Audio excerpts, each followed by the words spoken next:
Hello student, स्वागत है आपका गुरुकुल ज्ञान के मैथ क्लास में। तो चलिए, पिछले वीडियो में हमने जो एवरेज का चैप्टर स्टार्ट किया था उसे ही आगे कंटिन्यू करते हैं और कुछ महत्वपूर्ण प्रश्नों को लेते हैं और उसका अभ्यास करते हैं, ताकि आपका जो एवरेज से संबंधित जितने भी प्रश्न हैं उसे हम इन दो वीडियो के माध्यम से कवर कर सके। और जो आपका सिलेबस है उसमें इसी टाइप के प्रश्न पूछे जाएंगे, चाहे आप किसी भी कंपटीशन एग्जाम की तैयारी कर रहे हो, एवरेज में इसी पैटर्न पर आधारित प्रश्न आपको एग्जाम में देखने को मिलेंगे। तो चलिए, समय नष्ट न करते हुए प्रश्न को लेते हैं और इसे हल करते हैं। आप चाहे बिहार टीचर की जो वैकेंसी आई है, आने वाली है, उसके लिए आप एग्जाम की तैयारी कर रहे हो, चाहे आप किसी भी कंपटीशन, चाहे स्टेट लेवल हो, सेंट्रल लेवल हो, किसी भी कंपटीशन एग्जाम की तैयारी कर रहे हैं, यह वीडियो आपको आपके लिए काफ़ी हेल्पफुल साबित होगी। तो चलिए, पहले प्रश्न को लेते हैं और इसे हल करते हैं। पहला प्रश्न कह रहा है कि 5 संख्याओं का औसत 27 है। यदि एक संख्या को हटा दिया जाता है तो औसत 25 हो जाता है। तो बहिष्कृत संख्या क्या है, यानी कि जो संख्या हटाया गया है वह संख्या हमसे पूछ रहा है। तो प्रश्न में ध्यान दीजिए, प्रश्न में क्या कहा गया है? 5 संख्याओं का औसत कितनी? 5 संख्याओं का औसत कितना बताया गया है? 27 बताया गया है।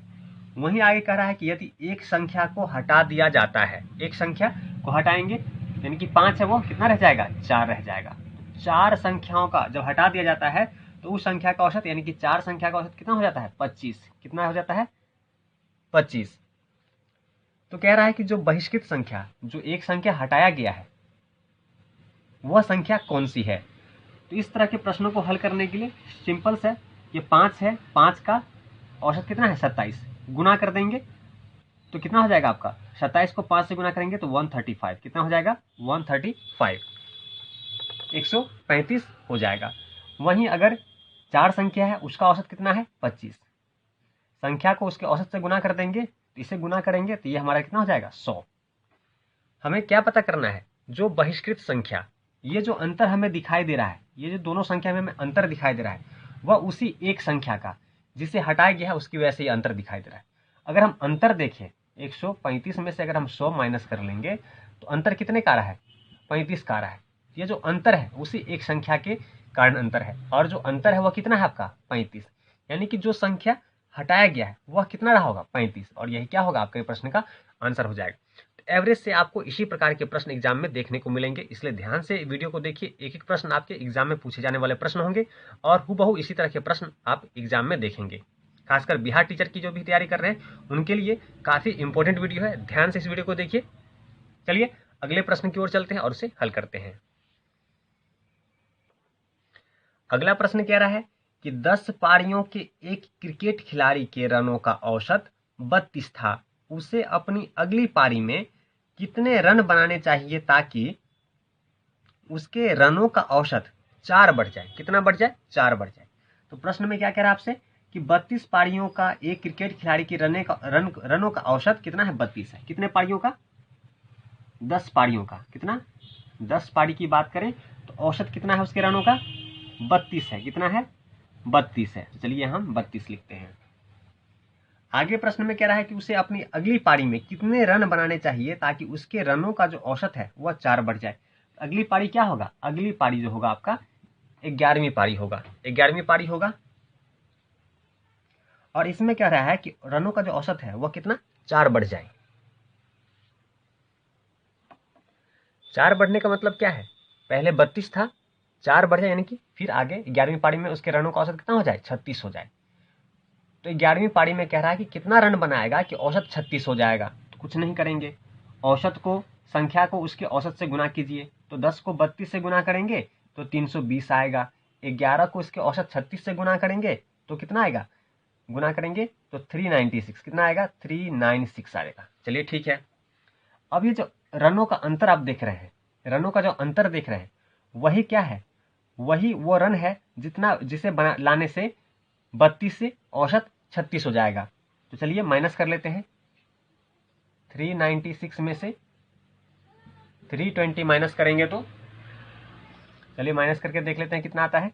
माइनस करेंगे तो यहाँ आएगा 6 और यहाँ आएगा 7, यानी कि जो 76 है, यानी कि उस खिलाड़ी को 76 रन बनाना पड़ेगा, तब जाके 11वीं पारी में 4 औसत बढ़ जाएगा। यानी कि 76 रन ही इस प्रश्न का आंसर हो जाएगा। तो इस प्रकार से इस तरह के प्रश्नों को आप आसानी से हल कर सकते हैं। ऐसे महत्वपूर्ण प्रश्न लेंगे, एक से बढ़ के एक महत्वपूर्ण प्रश्न होंगे और ये सभी प्रश्न आपके एग्जाम में हूबहू देखने को मिल सकते हैं। तो इसलिए ध्यान से वीडियो को देखिए, कॉन्सेप्ट समझिए, ताकि इस तरह के पैटर्न पे अगर आपको सवाल पूछा जाता है तो आप आसानी से उसके उत्तर दे सकें। तो चलिए अगले प्रश्न को लेते हैं। अगर इसी प्रश्न को हम देखें तो इस एक और तरीके से बना सकते हैं। दूसरा तरीका देख लीजिए, इससे भी आसान तरीका है। क्या था, पहले जो औसत है रनों का 10 पारियों का वो कितना है, 32 है। क्या कह रहा है कि कितना रन बनाना चाहिए कि अगली पारी में जो रनों का औसत है वह 4 बढ़ जाए। यानी कि ये 10 पारी में औसत 32 है, 11वीं पारी में कह रहा है कि कितना रन बनाए कि 4 औसत बढ़ जाए, 4 औसत बढ़ जाए। कौन सी पारी में, 11वीं पारी में। अगर हम इसे गुना कर देंगे तो 11 चौक 44, 44 दोनों को जोड़ लीजिए, 6 4 3 7, यानी कि उसे 76 रन बनाने पड़ेंगे, 76 रन बनाने पड़ेंगे ताकि उसके रनों का जो औसत है वह 4 बढ़ जाए। तो 76 रन क्या होगा, इस प्रश्न का आंसर हो जाएगा। तो इस प्रश्न को दोनों तरीके से आप बना सकते हैं, जो भी आपको आसान तरीका लग रहा हो उस तरीके को आप अपना सकते हैं और उस प्रकार से सवाल को हल कर सकते हैं। तो चलिए अगले प्रश्न को लेते हैं और उसे हल करते हैं। अगला प्रश्न कह रहा है कि एक खिलाड़ी द्वारा 10 पारियों में बनाए गए रनों का औसत 50 है। कितना, 10 पारियों में, 10 पारियों में रन का औसत कितना है, 50 है। ठीक है, ये हमारा पारी हो गया, 10 पारी में औसत 50 है। 11वीं पारी में उसे कितने रन बनाने चाहिए ताकि उसका औसत 2 रनों से बढ़ जाए। यानी कि कह रहा है कि 11वीं पारी में, कौन सी पारी में, 11वीं पारी में कितना रन बनाना चाहिए कि उसके औसत में 2 रन जो है बढ़ जाए। यानी कि 2 रनों का औसत में क्या होगा, बढ़ जाएगा। गुना कर दीजिए, 11 दूनी 22, यानी कि हम दोनों को जोड़ दें, यानी कि ये हो गया आपका 2 और 5 और 2 7, 72, यानी कि 72 रन चाहिए। 72 रन अगर बनाएगा तब जाके क्या होगा, 11वीं पारी में 2 रनों औसत जो है 2 रन से बढ़ जाएगा और 72 क्या हो जाएगा, इस प्रश्न का आंसर हो जाएगा। एक कॉन्सेप्ट तो ये हो गया। दूसरा तरीका हमारा क्या था बनाने का, उसे भी देख लीजिए।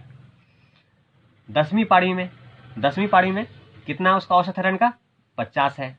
ठीक है, 50 है और 11वीं पारी में कह रहा है कि यही बढ़ के 50 से क्या हो, 2 बढ़ जाए, यानी कि 50 से कितना हो जाए, 52 हो जाए। 50 से अधिक कितना हो जाए, 52 हो जाए। इसे गुना करेंगे तो ये हमारा हो जाएगा 500, इसे गुना करेंगे तो ये हमारा जाएगा 572, 572। दोनों का अंतर कितना है, दोनों का अंतर निकाल लीजिए। अंतर हम देखें तो कितने का रहा है, 72 का रहा है, यानी कि 72 रन बनाने पड़ेंगे उसे, तब जाके क्या होगा, उसके रनों के औसत में 2 रन की बढ़ोतरी हो जाएगी और ये इस प्रश्न का आंसर हो गया। तो ये 2 कॉन्सेप्ट है, दोनों कॉन्सेप्ट से आप प्रश्न को हल कर सकते हैं। तो चलिए उम्मीद करता हूँ दोनों कॉन्सेप्ट आप समझ गए होंगे। अगर आपको वीडियो अच्छा लग रहा हो तो वीडियो को लाइक कीजिएगा, चैनल को सब्सक्राइब कीजिएगा, ताकि ऐसी महत्वपूर्ण वीडियो जब भी मैं अपलोड करूँ आपको वीडियो देखने को मिले। इसके लिए बेल आइकन को अवश्य क्लिक कीजिएगा ताकि नोटिफिकेशन आपको मिल सके। तो चलिए अगले प्रश्न की ओर चलते हैं और उसे हल करते हैं। चलिए इस प्रश्न को देखते हैं, यह पिछले वाले प्रश्न से काफी भिन्न है। देखते हैं इसे कैसे आसान तरीके से हल करेंगे। तो प्रश्न कह रहा है कि क्रिकेट खिलाड़ी ने 10 टेस्ट खेलने के बाद 11वें टेस्ट में 100 रन बनाए, परिणाम स्वरूप उसके रनों का औसत 5 बढ़ जाता है। रन का वर्तमान औसत क्या होगा। यहाँ रन का वर्तमान औसत हमसे पूछ रहा है। तो प्रश्न में कह रहा है कि 10 टेस्ट खेलने के बाद 11वें टेस्ट में 100 रन बनाए। तो प्रश्न में ध्यान दीजिए, प्रश्न कह रहा है उसने 11वें में कितने बनाए, 100 रन बनाए, 100 रन बनाए। ठीक है, क्रिकेट खिलाड़ी ने 10 टेस्ट खेलने के बाद 11वें टेस्ट में 100 रन बनाए, परिणाम स्वरूप उसके रनों का औसत 5 बढ़ जाता है। यानी कि 11वें टेस्ट में क्या होता है, जब वो खेलता है तो औसत में 5 रन का जो औसत है वह बढ़ जाता है। यानी कि 11वें में इसने कितना बनाया होगा, 55 बनाया होगा। कुल अगर 100 है, 11वें में इसने 55 बनाए हैं, तो 11वें से पहले यानी कि 10वीं पारी में कितने बनाए होंगे, 100 में से 55 माइनस हो जाएगा तो कितने बचेंगे, 45। कितने बचेंगे, 45। यानी कि 10वीं पारी में जो औसत रहा होगा वह 45 का रहा होगा और 11वीं पारी में 55 का रहा, तब जाके रनों के औसत में 5 की बढ़ोतरी हुई और कुल 100 रन हो गए। चलिए ठीक है, कह रहा है कि वर्तमान औसत क्या होगा, वर्तमान औसत क्या होगा। तो ध्यान दीजिएगा, वर्तमान औसत पूछ रहा है हमसे। तो पहले तो क्या था, 45 था, पहला क्या था, 45 था, 5 बढ़ गया, तो वर्तमान में ना, ये पहले का तो 45 था औसत, तो वर्तमान में कितना होगा, 5 बढ़ जा रहा है, क्योंकि 45 में 5 जोड़ देंगे यानी कि 50 क्या हो जाएगा, वर्तमान औसत हो जाएगा। क्या हो जाएगा, वर्तमान औसत हो जाएगा। कभी 45 टिक नहीं लगा दीजिएगा, वर्तमान पूछ रहा है, पहले का पूछे तो 45, वर्तमान पूछे तो 50 होगा, क्योंकि 5 की बढ़ोतरी हो जाएगी, 45 में 5 बढ़ेगा तो वो 50 हो जाएगा, और ये क्या होगा, हमारे इस प्रश्न का आंसर हो जाएगा। तो चलिए इसी प्रकार के दूसरे प्रश्न को लेते हैं और उसे आप स्वयं हल करके देखिए। अगर नहीं बना पाते हैं तो मैं यहाँ बताऊंगा, आप उससे मिलान करके सीख सकते हैं। तो चलिए अगले प्रश्न को लेते हैं। अगला प्रश्न कह रहा है कि सचिन का 11 पारी में एक निश्चित औसत है, 12वीं पारी में वह 120 रन बनाता है और इस तरह उसका औसत 5 रनों से बढ़ जाता है, उसका नया औसत क्या होगा। यह भी पिछले प्रश्न की तरह ही है। देखिए, कुल जो रन बनाता है 120, ठीक है, और 11 पारियों का एक निश्चित औसत है, 12वीं पारी में वह 120 रन बनाता है और इस तरह उसका औसत 5 रनों से बढ़ जाता है। क्योंकि 12वीं पारी में क्या करता है, जो रन बनाता है उससे क्या होता है, 5 रनों का उसके औसत में बढ़ोतरी हो जाता है। यानी कि इसने 12वीं पारी में कुल 60 रन बनाए होंगे, कुल 60 रन बनाए होंगे। इस प्रकार देखें तो निश्चित है 11वीं पारी में, 11वीं पारी में इसने कितने बनाए होंगे, 120 में से 60 माइनस हो गया तो कितना बचा, 60, तो 60 इसने 11वीं पारी में बनाया होगा, 11वीं पारी में 60 रन बनाया होगा। तो प्रश्न कह रहा है कि नया औसत क्या होगा, नया औसत क्या होगा, बताइए नया औसत क्या होगा। पहले इसका 60 था, पहले इसका 60 था 11वीं पारी में, तो 12वीं खेलने के बाद नया औसत क्या हो जाएगा, 5 की बढ़ोतरी हो रही है ना, 5 की, तो 60 में 5 बढ़ जाएगा यानी कि 65, यानी कि 65 क्या हो जाएगा, नया औसत हो जाएगा। और यही क्या होगा, प्रश्न का आंसर, क्योंकि यही तो प्रश्न पूछ रहा था कि नया औसत क्या है। तो इस प्रकार से आप औसत निकाल सकते हैं और इसी तरह के प्रश्न आपको एग्जाम में देखने को मिलेंगे। खासकर बिहार टीचर की जो भी एग्जाम की तैयारी कर रहे हैं उनके लिए काफ़ी इंपॉर्टेंट है और इस तरह के प्रश्न उन्हें औसत से देखने को मिलेगा। तो मैथ की जितने भी आपके सिलेबस के अंदर हैं सभी को चैप्टर वाइज में पढ़ाऊंगा। इसके लिए वीडियो को सब्सक्राइब कर लीजिए ताकि आपकी मैथ की तैयारी कंप्लीट और सही तरीके से हो सके, क्योंकि जो मैं पढ़ाऊंगा उसी तरह के प्रश्न आपको एग्जाम में देखने को मिलेंगे। तो चैनल को सब्सक्राइब अवश्य कीजिएगा। तो चलिए मिलते हैं अगले वीडियो में, तब तक वीडियो देखने के लिए आपका धन्यवाद।